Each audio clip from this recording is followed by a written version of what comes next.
objectively, you look at Stanley County, they've played as many top 5 teams as anybody. Looks like to open up the game tonight, Justin, the Wildcats are going to be receiving the opening kickoff. And from what I've seen from Stanley County Buffaloes, they have a kicker that can put the ball all the way to the end zone. Maybe not tonight against this wind here, but he's got a big foot.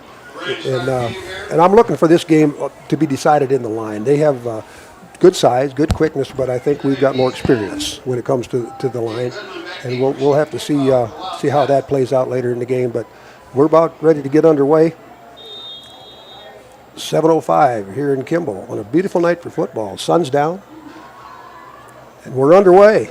Looked like a squibber. Taken there. And it'll be down just outside the 20-yard line. Chevy Fees, pretty dangerous return guy.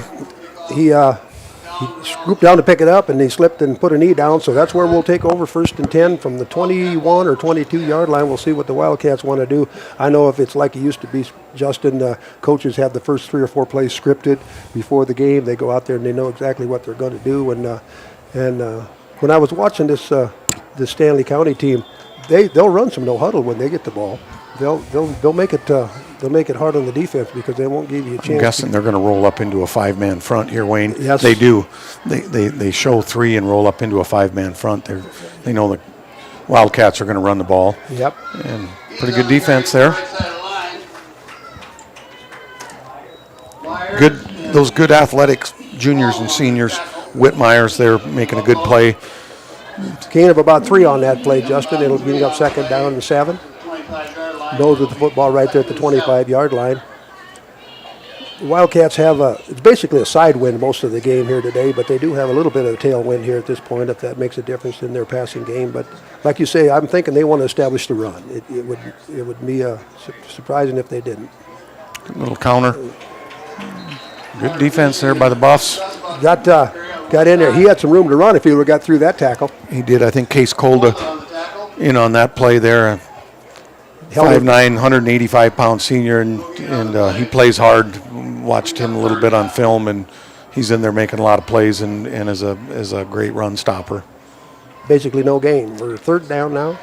3rd down and about 7 there. Yeah, if he could have stepped that tackle, he had some room to move up downfield. But they still got their 5-man front, Justin. They want to stack that line. First pass of the night. Keaton Christensen, he had a step on the receiver there, but he was a little overthrown on that play. The intended receiver there was Dane Goodman. He's been the go-to receiver for most of the season so far. Dane will come up with a big catch when we needed it. But had a little wind on his side there, but a pretty good little display of arm strength there by Keaton Christensen. Yep. You don't want to slow up on the route because he'll get it to you. That's right. Yep. He's going to step back now into punt formation, at least on our own 26-yard line. Gets the punt away. Takes a Wildcat bounce. Looks like it'll go out of bounds at about the 33-yard line. We'll see what the Buffaloes want to do on their first possession. The Wildcats went 3 and out on a punt after gaining about 4 yards and coming up empty. So we'll see what the Buffaloes want to show us here. But I'm thinking most of that they want to go pass first if what their previous games have indicated.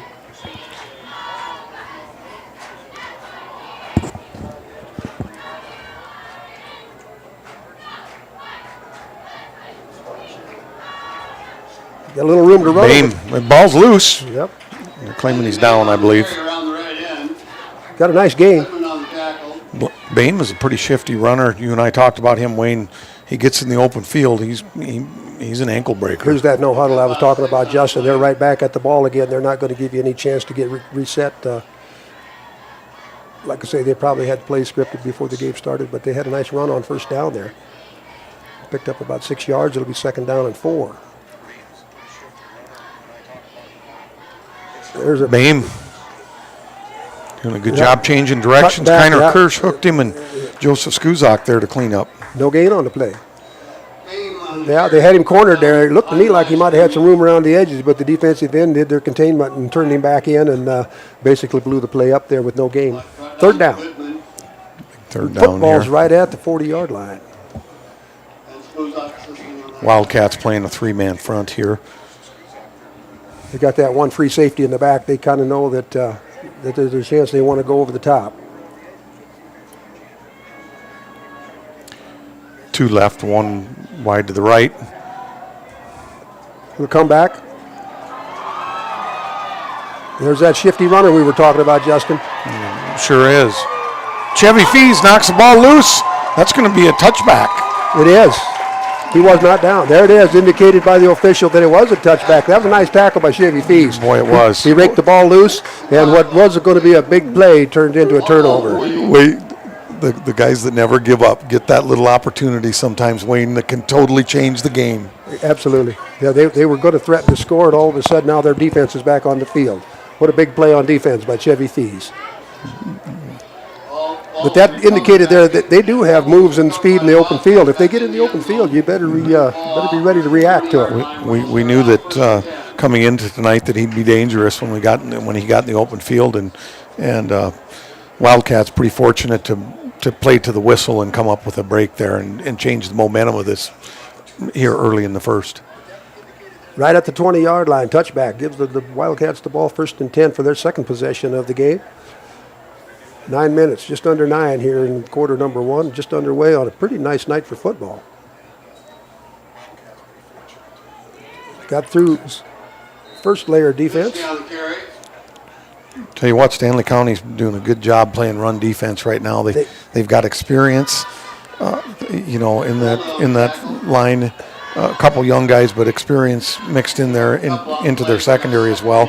And one thing you see, Wayne, is those experienced defensive players, the juniors, the seniors that have some playing time. They don't let an offensive lineman get into their body. They keep their feet moving, and they keep themselves available to get a piece of that tackle. They do the hand thing. They keep the hands off of them, and they're able to respond. Look like the first penalty of the game. The way the Buffaloes responded, it looked like maybe they were guilty. That was a guilty look. So that'll make it 2nd down and about 3. 2nd and 3. Here's a good play here, Justin, where your whole playbook, you can throw it or you can run it. You can depend on one more down to get the first if you don't happen to get it here. Free 5 yards when you're having trouble getting your offense going. Wayne can now we gave it right back. Looks like it.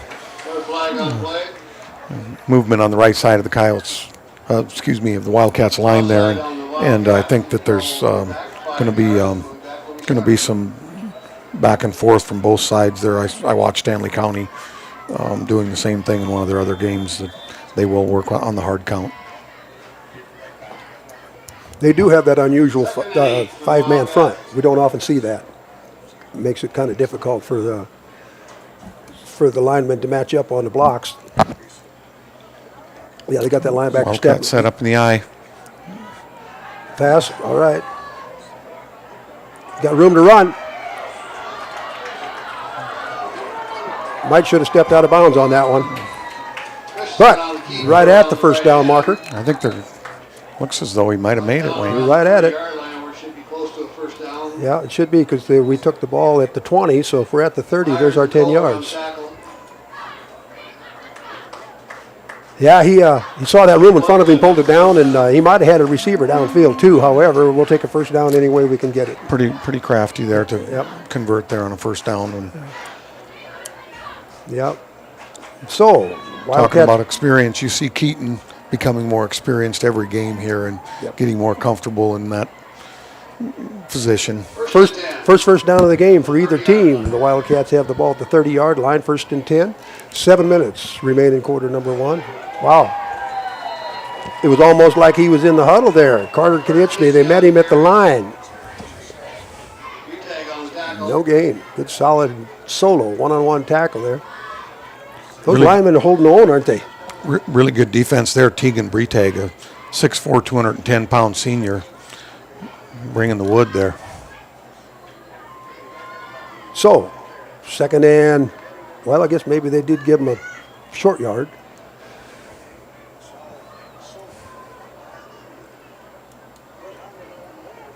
Stands are full tonight, Justin. Really good crowd on hand. Nice crowd. Yeah, homecoming week. Flag is still standing there. Yep. Time to whistle. All right. The Wildcats want to talk it over. What do you think? Should we take a break? You're listening to the Kimball White Lake Wildcats on Live Ticket TV. We'll be back in 60 seconds. Generational success means different things to different people.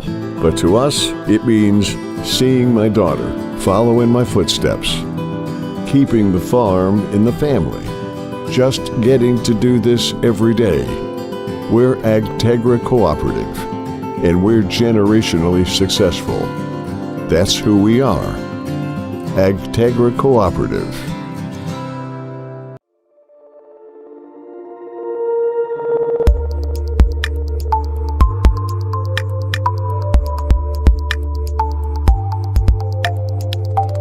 Welcome back to the Countryside Vet Clinic Press Box. Give Dr. Joy and her team a call for all of your small and large animal veterinary service and supply needs. All right, welcome back. Thank you for joining us here on Live Ticket. Apologize for a little disruption in our audio there if we happen to go quiet there temporarily. It's because Sarah's cutting you out. Oh, yeah. Well. Here we go. After the timeout, we'll see what the Wildcats drew up here. We've got a running play. Wow. Johnny Lenz. Tough run, Johnny. Yes. He took a hit, but my, what a nice run. Tore through one tackle. Ended up, actually, he was met at the line of scrimmage. Fought his way, stepped through a tackle, ended up getting about a 6-yard gain on that. Good effort for number 7, Johnny Lenz. Really good effort there. Good effort by Case Kolda, another senior wrestler there. Didn't look like he was very afraid of Johnny there. Is he the king?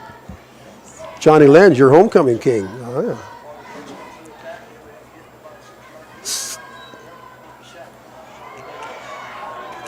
Not a lot of room in the middle, though, is there, Justin? Them big dogs in the middle are plugging things up on us.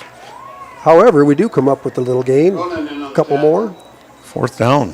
It's one of those places where we're at the 40-yard line, or just shy of the 40. Are we going to roll the dice, or what are we going to do here? Decision time already, and we've only played about half a quarter, number 1. We'll see what they decide to do. Maybe a hard count? That would be was going to be my first guess, Wayne. Yeah. We'll see. Don't say it too loud. Don't give nothing away, right? Yeah, we're in offensive formation, still on the field. There it is. Looks like Not a lot of. Keaton is loose. Broke out. Wow, good hard run. Hang on to the ball. There you go. Really good. That was a nice play on 4th down. You'll notice that a lot of times, Justin, if you get through that first layer of defense on a 4th down, there's room to run. And there was the case right there where he picked up about 15 yards after he broke through the line of scrimmage. Absolutely. His shiftiness there, Wayne, he's really crafty out in the open field. And like you said, they sold out at the line of scrimmage there. And when he popped through that, there was some open lane there. We're in Stanley County Buffalo territory for the first time tonight. The ball's on about the 44-yard line where it'll be the Wildcats. 1st and 10 from the Buffalo's 44-yard line. There we go. Oh, there's a nice. Here's Chevy. He broke free. He's gone. The big play. Number 34, Chevy Fees. No flags on the field. Nice play. So that would be about a 44-yard touchdown run for Chevy Fees all the way to the scoreboard where it's now 6-0. Wildcats will go for a conversion. That's what we were looking for there, Justin. They got through that first line of defense, and he showed incredible speed there. Like they used to say about you, Justin, you got 2 speeds. Here he comes, and there he goes. I wish, Wayne, but I wished I would have had wheels like Chevy has when I was a sophomore. Yeah, he's gifted. Like we're going for the 2. I'll try it again. Wow. Yep, same player. Chevy Fees again. He got all 8 of them. We're on the board, Justin, 8-0 with 4:43 remaining in quarter number 1 here on Homecoming in Huda Field in Kimball, South Dakota. We'll be back after this. Overreg Repair has been proudly serving the Kimball area since 1985, offering services for cars, light trucks, semi-tractors and trailers, ATVs, side-by-sides, and any small engine power equipment. They also provide roadside assistance to Kimball and the surrounding area. Stop by their showroom and check out their stock of Gravely zero-turn lawnmowers and side-by-sides.